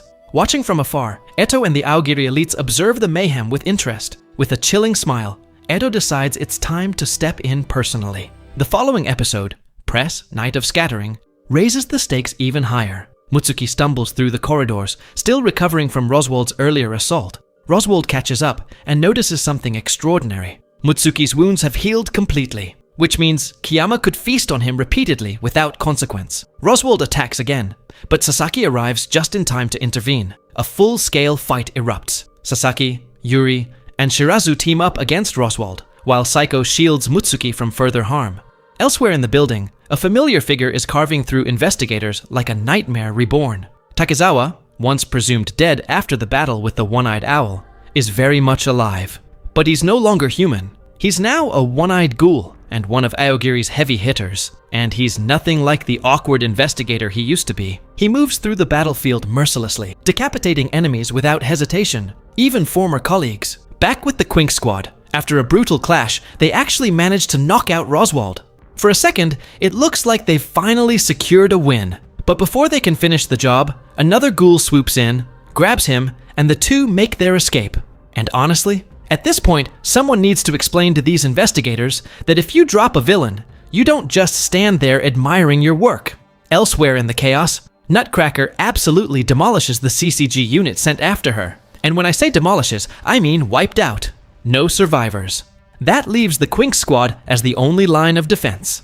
While Toru and Yuri split off to track additional targets, Yuri begins spiraling. He pushes his Kagoon too far, attacking everything in sight with reckless intensity. But the power trip backfires. He loses control and runs straight into Big Madam. She doesn't hesitate. She overwhelms him with brutal efficiency, leaving him on the verge of becoming her next meal. Toru arrives just in time to see Yuri about to be devoured. Meanwhile, Shirazu and Saiko run into none other than Takizawa. And just when the tension peaks, Sasaki appears, Kagune flaring, ready to face another one-eyed ghoul. The next episode, turn in the end, throws us directly into the fight between Sasaki and Takizawa. And it's not going well for Sasaki. He's getting dominated, physically and mentally. Because Kaneki, the version of himself he's been trying to bury, starts clawing his way back into his mind. The hallucinations intensify. The internal war becomes just as violent as the one outside. While Sasaki struggles, Shirazu and Saiko finally manage to take down Nutcracker with a coordinated attack, ending her rampage. On another front, Big Madam continues her fight with Yuri and Toru. Yuri snaps under the emotional pressure and accidentally stabs Toru in a chaotic mix of grief and fury. But instead of panicking, Toru calmly wraps Yuri in his kagune, reassuring him that everything will be okay. Before Big Madam can strike again, Juzu and additional CCG officers arrive. This should be Juzu's moment of vengeance. After everything she put him through, this should be catharsis. But Juzu surprises everyone. He admits he doesn't hold hatred toward her anymore. He can't bring himself to attack. The other investigators don't hesitate. They finish Big Madam themselves. As the dust settles, a strange masked ghoul, let's call him Scarecrow, wanders through the building. He casually enters the control room and begins pressing buttons out of curiosity. One of them activates the building-wide intercom. Suddenly, Sasaki's agonized screams echo throughout the entire structure. Hinami hears it. Yes, Hinami is there. She left Anteku 2 years ago and joined Aoguri, and even though Sasaki doesn't recognize her, she doesn't hesitate for a second. She rushes toward the sound and jumps into the fight, throwing herself at Takizawa to protect Sasaki. That's the breaking point. Hearing his friends, feeling the pain, facing his past, Sasaki finally stops resisting the truth. He accepts it. He is Kaneki. The two one-eyed ghouls clash in a savage Kagune-on-Kagune battle, impaling each other in a violent, almost poetic collision. Blood spills. Both collapse, shattered and exhausted. And just like that, the auction war reaches its brutal conclusion. The next episode, Mind Days of Recollection, shifts the focus. Hinami's escape doesn't last long. Arima's squad arrives and captures her. She's moments away from execution, until Sasaki intervenes with a desperate plea that spares her life. Instead of death, she's sentenced to Cochlea prison. Weeks pass. The Quink squad receives promotions. Sasaki is elevated to senior investigator. Things seem to be stabilizing. Then, one night, Sasaki receives a small box. Inside, Kaneki's old mask, and a signed copy of Seidu Takizawa's book. Disturbed, confused, and unsettled, Sasaki finds himself drifting into the Array Cafe. Tuka serves him coffee like it's just another day. He doesn't recognize her consciously, but the feeling hits him hard. That cup of coffee carries something deeper than taste. He begins digging into Kaneki's past. He sees visions of Yoshimura, of Anteku. His former life presses harder against the walls of his mind. It's getting louder. The next episode, Take One Who Writhes, turns to Tsukiyama, and he's falling apart. No matter how many humans he consumes, the hunger won't subside. His kagune is spiraling out of control. Roswald is deeply concerned, willing to do anything to save his master. Meanwhile, Ayato tries to convince Tatara to allow a mission to rescue Hinami from Cochlea. Tatara shuts him down instantly. Aogiri no longer conducts rescue operations. Back at the CCG, Sasaki is approached by two investigators, the unsettling Nomura Furuta and the ever-smiling Shiki Kojima. They inform him that he'll be participating in the upcoming Rose investigation, targeting a dangerous ghoul faction. Soon after, Sasaki and the Quinks squad are briefed. Their next mission, track down the Rose organization, a group secretly connected to the powerful Tsukiyama family. Not long after, the Rose ghouls strike without warning, launching a surprise assault on investigators Furuta and Kojima. It looks bad for a moment, until Heise Sasaki arrives and turns the tide. During the chaos, one of the Rose members, Yuma, is captured and shipped off to Cochlea, where Kojima fully intends to extract information the hard way. Still chasing answers about his forgotten past, Sasaki pays a visit to Uta. He asks about Kaneki's old mask and the strange book written by Sen Takatsuki. Uta, as usual, stays unreadable, dodging the questions with that calm, cryptic smile, and agrees to make Sasaki a new mask. Elsewhere, photographer Chie Hori, hoping to ease Tsukiyama's rapidly declining condition, delivers recent photos of Sasaki. The moment Tsukiyama sees them, everything changes. He doesn't see Heise Sasaki, he sees Ken Kaneki. The next episode, Play Ghost, dives into that revelation. Tsukiyama learns the truth. Kaneki is alive, just living under another name. Overcome with emotion, he rushes into the street and manages to approach Sasaki before dramatically collapsing. Roswald quickly drags him back home, silently furious at his recklessness.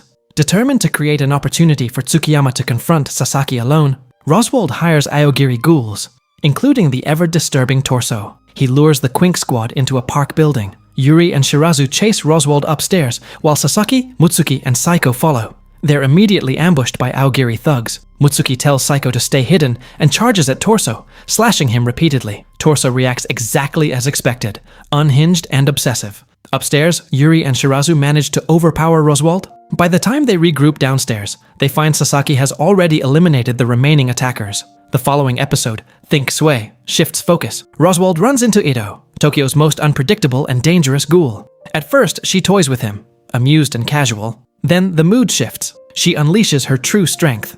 It's revealed that Roswald harbors deep, unrequited feelings for Tsukiyama.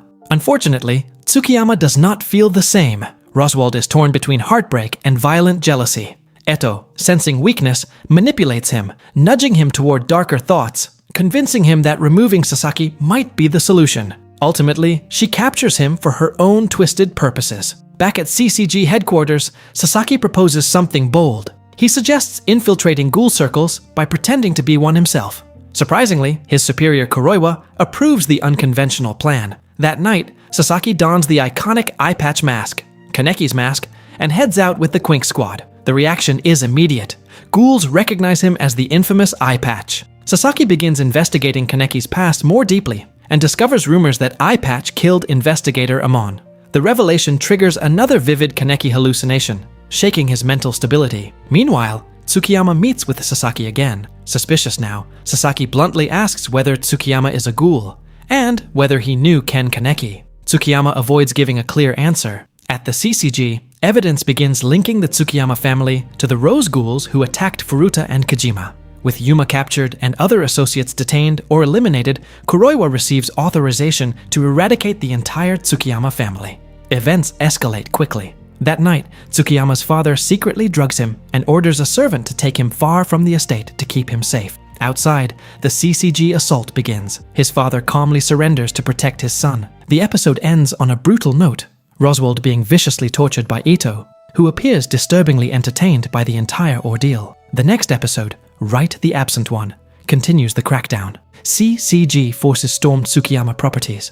Sasaki, Kojima, Furuta, and the Quink squad cut through ghouls as the operation unfolds. Meanwhile, Tsukiyama tearfully says goodbye to his friends. They urge him to escape to the rooftop, where a helicopter waits. He hates the idea of running, but he listens. Kuroiwa joins the operation and assigns Sasaki to secure that very rooftop. When Sasaki arrives, he finds Tsukiyama already there. They lock eyes. Sasaki calmly asks him to surrender. Tsukiyama refuses and charges forward. Elsewhere on the battlefield, Roswald, now completely unhinged beneath that cheerful mask, starts carving through CCG agents like he's lost the last thread of sanity he had left. Investigator Hachiro attempts a brave final stand, but it ends in tragedy when a Rose Ghoul decapitates her without hesitation. Then Kojima arrives, smiling as always, only for his own weapon to be turned against him. His grin doesn't last long. At the same time, the Quink squad runs into a serious problem. Noro, the grotesque, endlessly regenerating ghoul from Aogiri. In other words, this fight just escalated. Back on the rooftop, Sasaki and Tsukiyama are locked in an emotionally charged clash when Roswald suddenly appears and slices off Sasaki's hand. Brutal. Even with that injury, Sasaki forces himself forward, memories flooding in. Painful, fragmented, relentless. He manages to pull away, and the truth comes out. Roswald isn't who he seemed to be. Roswald is actually a woman named Karen, who's been hiding her identity all along. The next episode, Beautiful Dream Dawn, raises the stakes even higher. Sasaki is caught in a chaotic three-way battle with Tsukiyama and Karen when Eito, the true one-eyed owl, descends onto the scene, stirring the chaos further. She mocks Sasaki and orders Karen to finish him. When Karen lunges, something inside Sasaki finally shatters. He falls inward, into his own subconscious. Kaneki appears there, taunting him, mocking his weakness. Sasaki unlocks buried memories of his abusive mother and realizes something painful. His entire life, he's been trying to earn love by being agreeable, by sacrificing himself. He's been desperate to be accepted. Not anymore. He wakes from the mental spiral with cold clarity. In one swift motion, he tears off Karen's arm like it's nothing. He impales her, and then turns to Tsukiyama, driving a blade through his chest. Eto watches with satisfaction.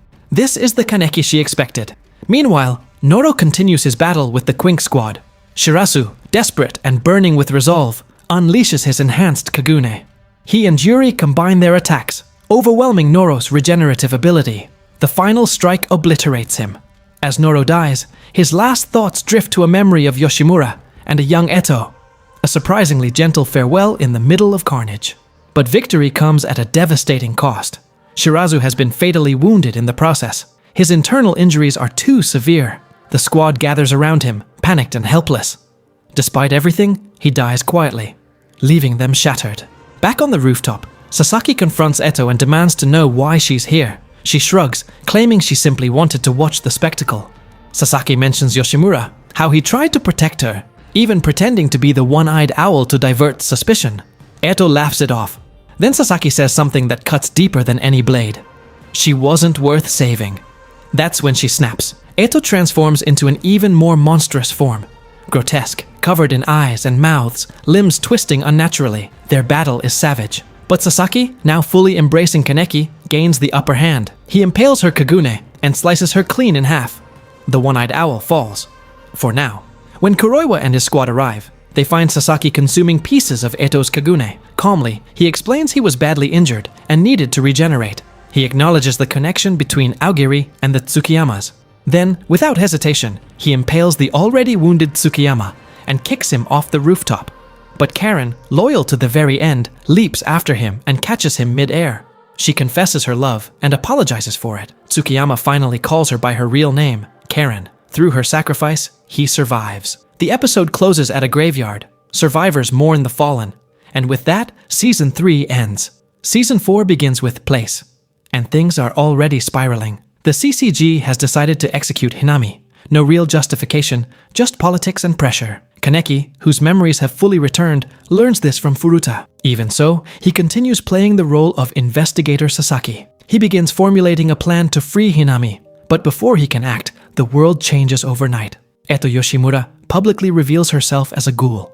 The announcement comes just after she releases her final book, one that references the mysterious One-Eyed King, whom the CCG believes to be Aogiri's ultimate figurehead. The fallout is massive. Kaneki personally escorts Edo to Cochlea, the CCG's high-security ghoul prison. As they travel, Edo shares something chilling. There's a secret organization called V operating behind the scenes, pulling strings from the shadows. V's entire purpose is to preserve balance between humans and ghouls. And by balance, they mean eliminating anyone who disrupts it.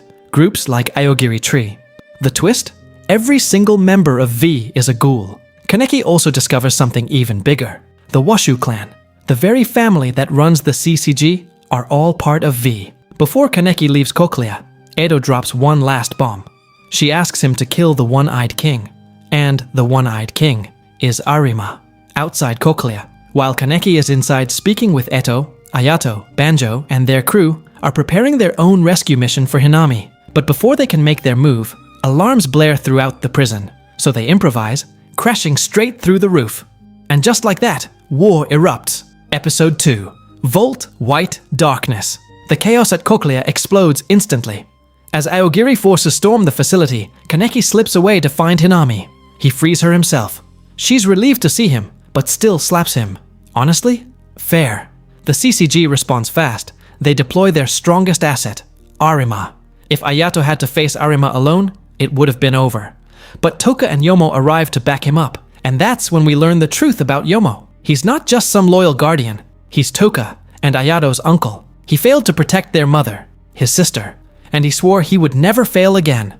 Unfortunately, even Yomo is no match for Arima's monstrous speed and precision. Just when Arima is about to finish him, Kaneki intervenes. He hands Hinami off to Toka and turns to face his former mentor. But this isn't a fair fight. Arima dominates. It's not just skill, it's hesitation. Kaneki still respects him. He doesn't have the resolve to kill the man he once admired. While that battle rages underground, Eto decides prison life isn't for her. She breaks out and runs into Furuta and his squad. At first, Furuta seems outmatched. He drops to his knees, begging, but it's an act. When Eto gets close, he reveals his own Kagune and strikes.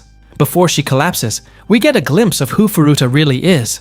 He doesn't care about V. He doesn't care about the Washu. He doesn't even care about the CCG.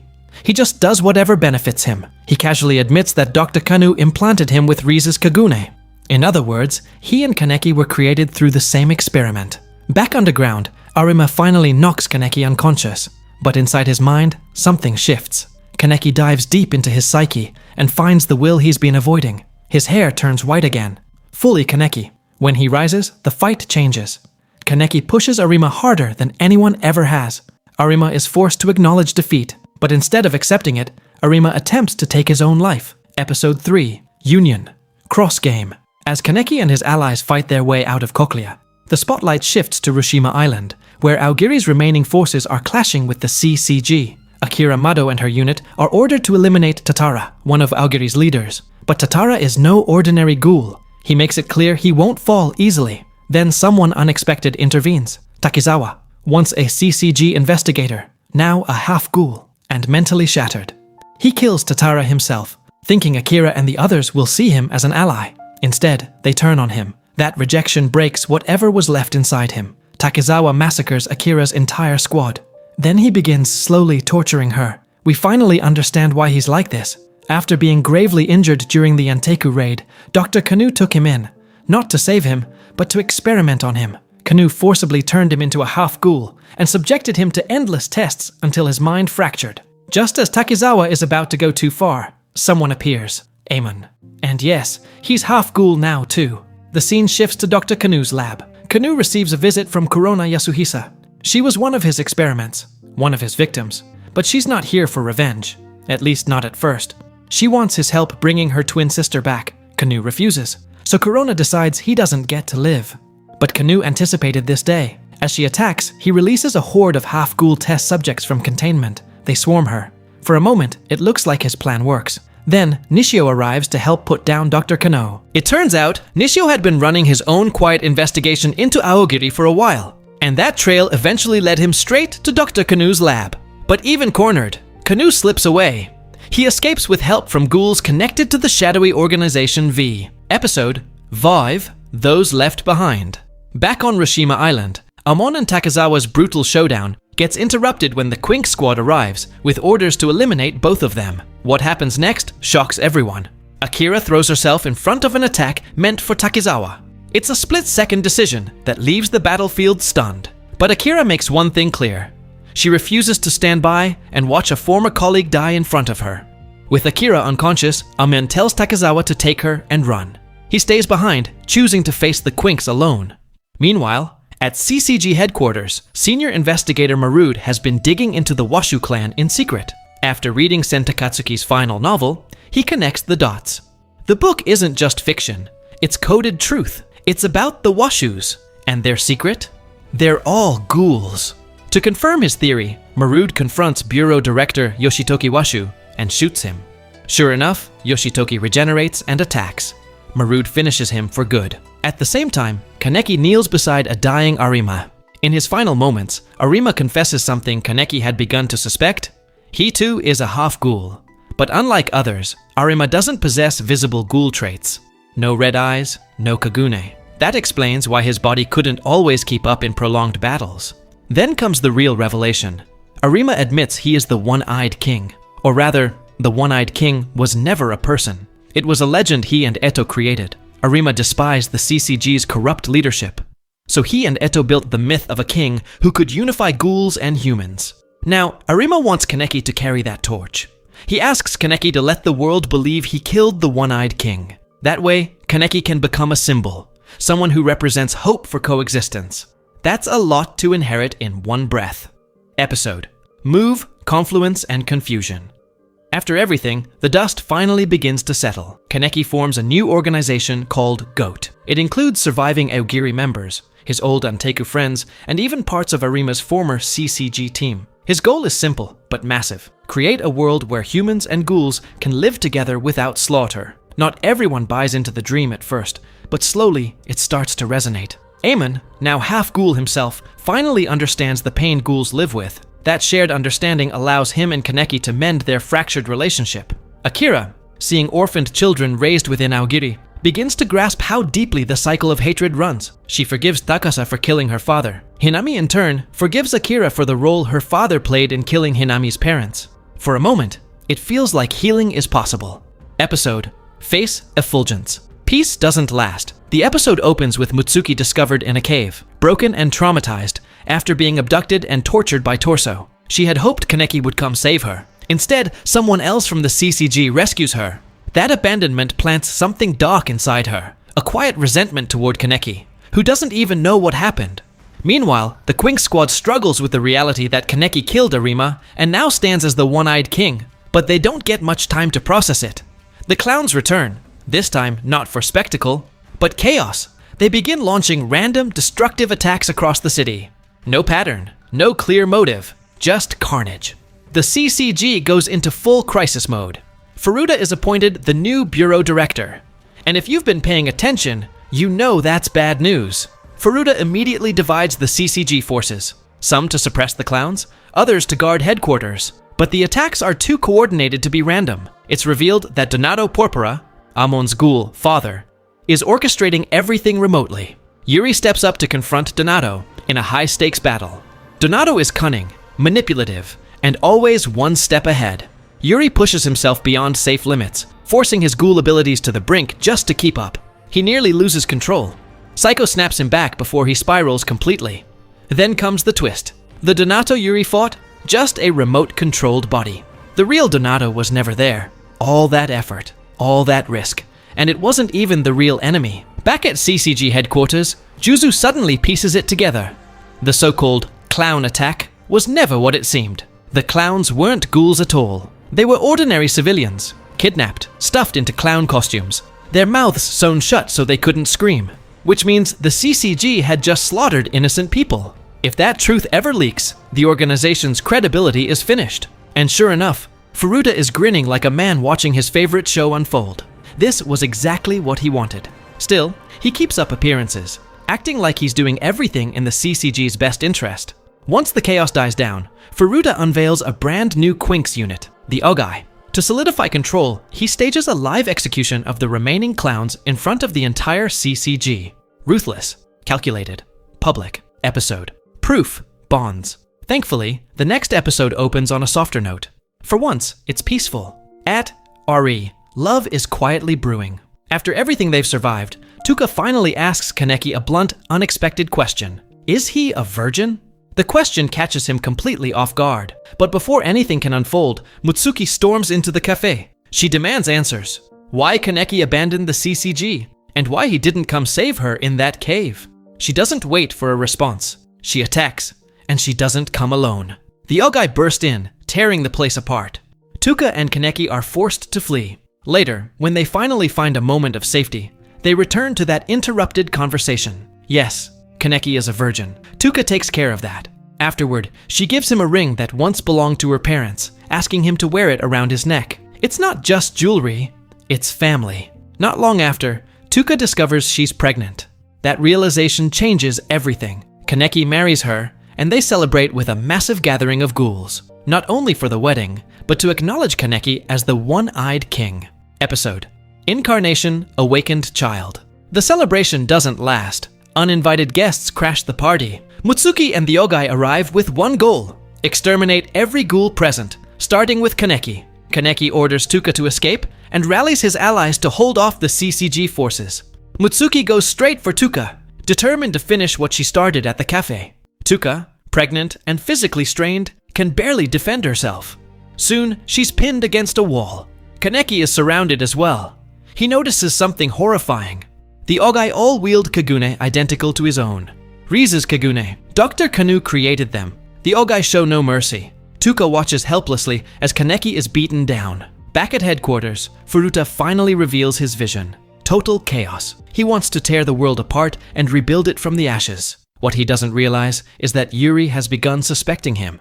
Yuri and investigator Kuroiwa confront Furuta. The conversation turns violent almost immediately. Kuroiwa is injured. Yuri is left fighting two ghouls alone, while Furuta watches with amusement. Somehow, Yuri pushes through and eliminates the attackers. But just as he checks on Kuroiwa, Furuta steps in and runs him through with a blade. Before things spiral further, Marud bursts in and shoots Furuta, forcing him to retreat. Back at the wedding battlefield, everything is collapsing. Kaneki is on the verge of blacking out when he realizes Tuka hasn't escaped. The fear hits him harder than any wound. He has too much to lose now. The pressure, the love, the responsibility, it all snaps something inside him. He transforms. But this isn't anything like before. Kaneki mutates into a monstrous dragon, an enormous, city-spanning kagune that tears through Tokyo, destroying everything in its path. It's not just a transformation, it's catastrophe. Episode Morse Remembrances. The city is in ruins. Kaneki's dragon form spreads uncontrollably, consuming buildings and streets. Meanwhile, Dr. Kanu meets his end. Corona tracks him down at her sister's grave. She intends to kill him. But Kanu takes control of his own fate first, ending his life himself rather than facing her wrath. As the dragon continues rampaging, Kaneki's allies scramble to save him from himself. And then, Hyde returns, alive. Wearing a scarecrow mask, he begins gathering allies, anyone willing to help bring Kaneki back. Before long, Hyde rallies an entire army, ghouls and humans standing side by side, and they don't hesitate. They march straight into CCG headquarters like they own the place. Shockingly, no one stops them. But they're not there to start a war. They're there to propose something unthinkable, an alliance. At first, the CCG officers are ready to shut it down immediately. But Tuka, Hyde, and even Eamon step forward and make their case. This isn't about sides anymore. It's about saving the city and saving Kaneki. Reluctantly, the CCG agrees to work together, just this once. And in a quiet corner of this chaos, two familiar faces reunite. Nishio and Kimi are back together. With Dr. Kanu gone, Kimi has joined the CCG effort, determined to help find a way to save Kaneki and eliminate the dragon threat once and for all. Then Tuka has a breakthrough. That ring she gave Kaneki, the one he wears around his neck. What if they use metal detectors to locate his body inside the dragon's mass? It's simple. It's brilliant. Thanks to a hefty donation from Tsukiyama's father, they secure the equipment and begin scanning through the wreckage. Progress is steady until Mutsuki shows up. She's still carrying her anger, still obsessed with settling things with Kaneki and Tuka. When she learns the Quinks are searching for him, she attacks them outright. But instead of fighting back, Yuri does something unexpected. He chooses compassion. He reaches out to her instead of striking her down, and that breaks her. Mutsuki collapses emotionally, finally asking for forgiveness. Episode 10. Call the Far Side of Tragedy. So what does it look like inside the mind of a monster? It's not pretty. The episode dives deep into Kaneki's subconscious. He's drowning in guilt, forced to confront the innocent lives lost during his transformation into the dragon. Around him, the water turns crimson, filled with the faces of his victims, silent reminders of the blood on his hands. And of course, Rise is there. She doesn't comfort him. She never does. But in the end, Kaneki stops running. He accepts what he's done. He accepts himself. As he reaches that fragile piece, a light breaks through the darkness. It's Tuka. She pulls him free from within the dragon. Kaneki wakes in a hospital bed, surrounded by the people who refuse to give up on him. But outside, the nightmare isn't over. Even without Kaneki inside it, the dragon begins spawning grotesque creatures that release a toxic gas capable of turning humans into ghouls. And conveniently, Furuta is right there, broadcasting the chaos, fueling panic across the city. The Washu puppet master couldn't look happier. Soon, the creatures surround the Quinks squad. One of them catches Psycho off guard and blasts her with the gas. She collapses. Their escape route is blocked until Kaneki shows up. He recovers fast, faster than anyone expected, and despite the risk of losing control again, he unleashes his Kagune to protect his former CCG squad. It's brutal. It's precise. It's Kaneki. Afterward, he finds Hyde. For the first time, he truly sees the damage Hyde suffered during the Anteku raid. The lower half of Hyde's face is gone. Kaneki asks to see it. Not out of horror, but because he needs to forgive himself. Episode 11. Act Encounter. Only 12 hours remain.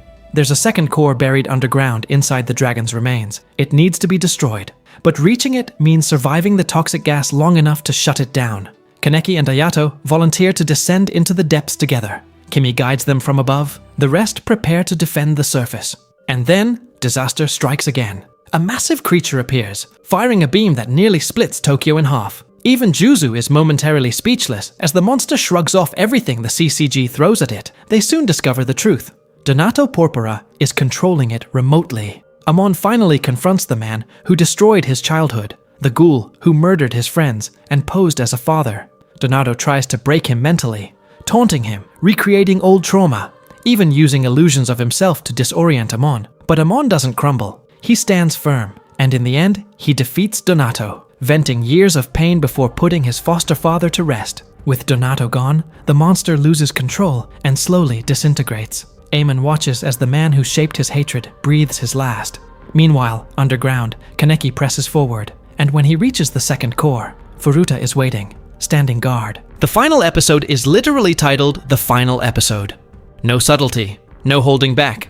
Kaneki enters the last battle trying to avoid killing Furuta. He dodges, blocks, counters, doing everything he can to subdue him without ending his life.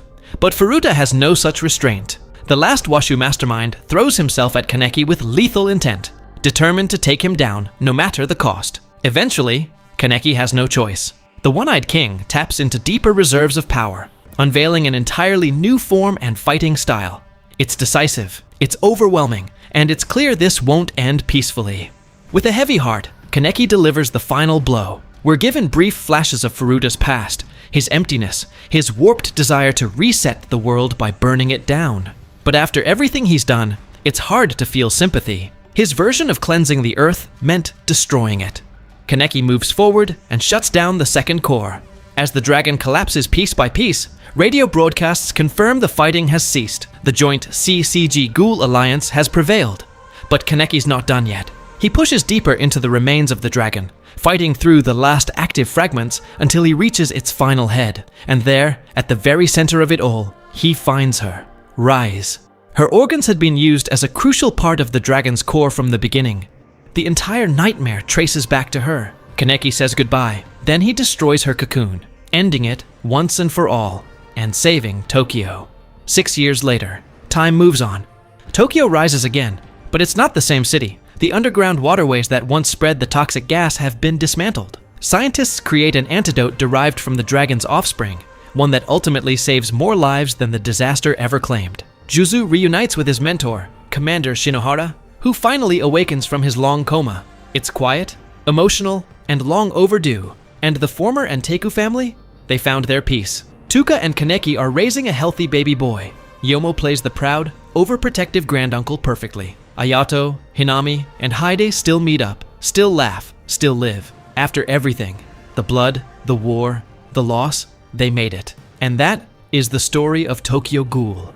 If you enjoyed this full breakdown, make sure to subscribe for more deep dive story recaps, and drop a comment letting me know which anime you want covered next. Thanks for watching.